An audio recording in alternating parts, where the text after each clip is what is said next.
Members of Congress, I have the high privilege and the distinct honor in presenting to you the President of the United States.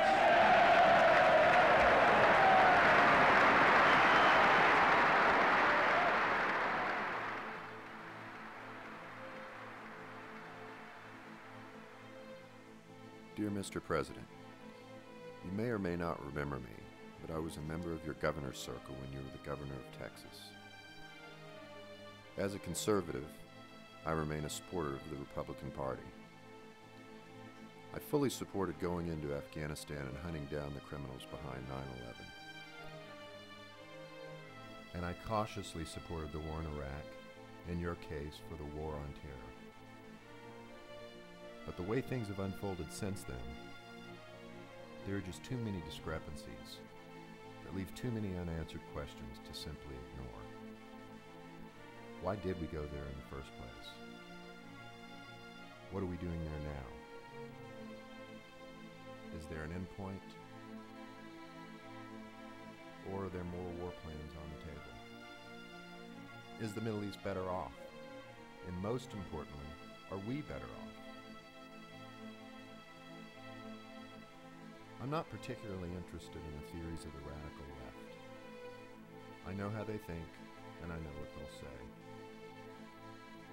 Instead, I've tried to get answers and input from people without a political axe to grind, people with first-hand knowledge, people who were there, people with a record of service to their country.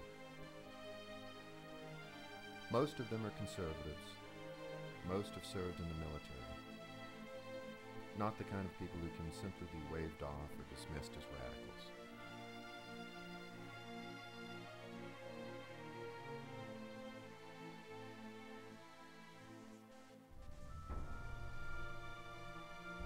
September 11th, 2001. Of course, the attacks happened that day, and basically I joined the Army because of it.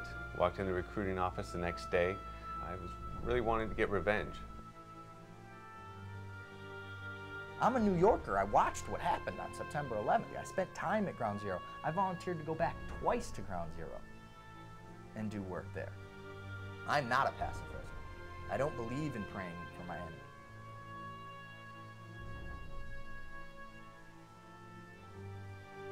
I started working at the Pentagon in 1998. I was at the Air Staff initially. I moved over in 2000 to the Office of Secretary of Defense. And in May of 2002, I was transferred into Near East South Asia.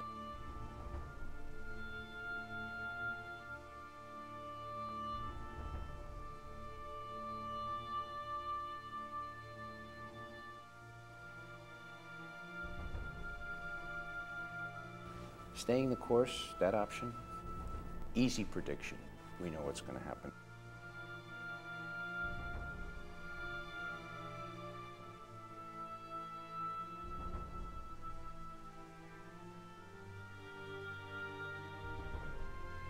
If we are unwise about what we do, we have within our grasp the ability to start a world war, unlike anything we've experienced.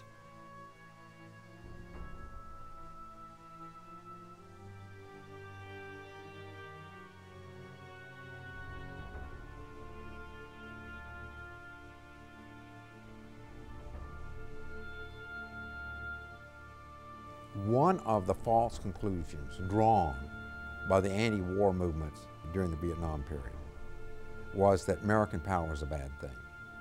We still have Americans who think our empire is a bad thing, that our hegemonic power is a bad thing. There are many very positive things that the American empire has generated.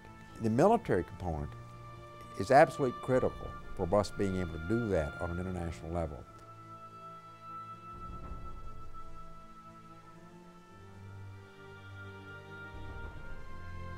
If you charge me with the responsibility of taking this nation to war, if you charge me with implementing that policy, with creating the strategy which convinces me to go to war, and I fail you, then I ought to go.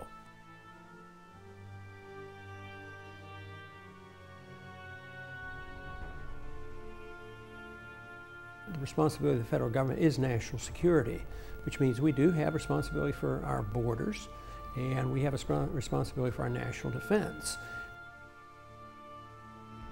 I have been on the Armed Services Committee for 12 years. I have always been a strong proponent for our military active duty. I would put my record up with anybody in the Congress.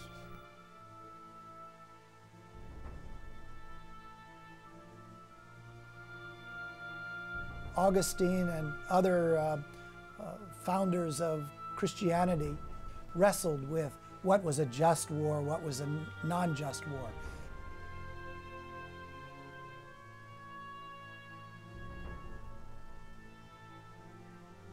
Our only real choice in foreign policy is how to change the world, not whether to change the world.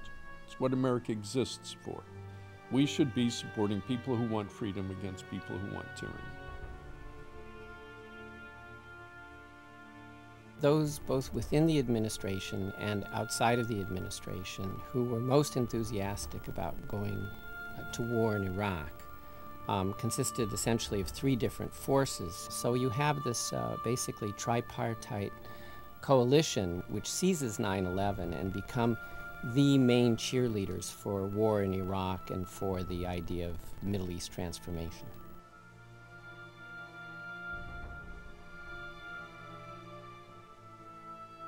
After 9/11, it became obvious to me that it was difficult to answer some of the core questions about the causes of 9/11 because we did not have good data about suicide terrorist attacks around the world.